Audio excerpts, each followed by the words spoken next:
बिस्मिल्लाहिर्रहमानिर्रहीम।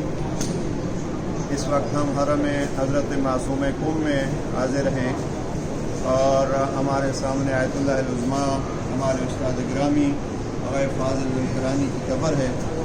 आग़ा फ़ाज़िल अल-करानी वो ज़ात हैं जिससे हमने बहुत कुछ सीखा, लेकिन ख़ुसूसियत के साथ नहजुल बलागा के ख़त नंबर 53 ख़त नंबर 53 पे आग़ा की एक शरह है जिसको हमने इंग्लिश में भी तर्जमा कराया है और अभी इंशाअल्लाह उसका उर्दू तर्जमा मौलाना मोहम्मद अली तौहीदी साहब कर चुके हैं।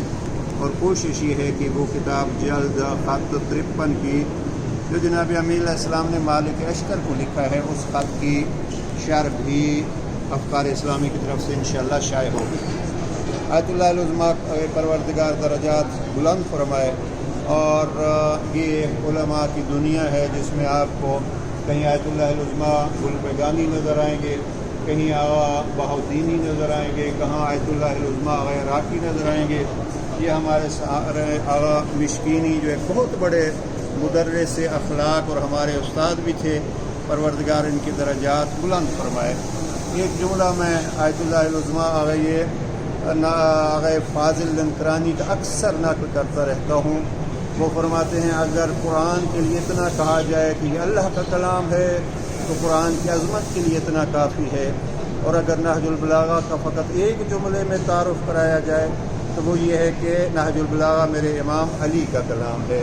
नहजुल बलागा की अज़मत के लिए ये इतना है कि वो उस ज़ात गिरामी का कलाम है। परवरदिगार हमें इमाम अली अलैहिस्सलाम के इस कलाम नहजुल बलागा से ज़्यादा इस्तिफ़ादा की तौफ़ीक़ नसीब फरमाए।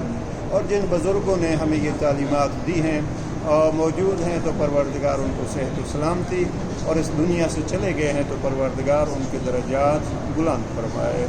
और मोमिनीन इकराम जहाँ जहाँ भी हैं, कलाम अमीरुल मोमिनीन ज़ात अमीरुल मोमिनीन की तरह मज़लूम है, उससे ज़्यादा इस्तिफ़ादे की तौफ़ीक़ नसीब फरमाए। अस्सलामु अलैकुम व रहमतुल्लाहि व बरकातुहू।